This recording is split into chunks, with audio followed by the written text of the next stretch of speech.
What I really want to know from this video is, why doesn't the fridge want anybody to have the food inside of it? What is it trying to hide? What if this food is like part of the fridge? Does opening the door and taking food out hurt the fridge? Hurt the fridge? Danny Gonzalez, Danny Gonzalez. Yeah. Danny, do you have kidneys? No. Danny, telling lies. No. Danny, open your stomach.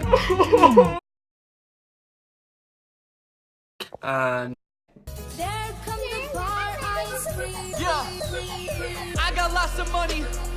I got lots of cars. Bitch, I'm the bar ice cream coming through with the bars. Hey, yeah, all iced out, but I got no cream. Call me Pista, cause I got green. Melt some grape up in my lean. Maybe cold, but I bring that heat.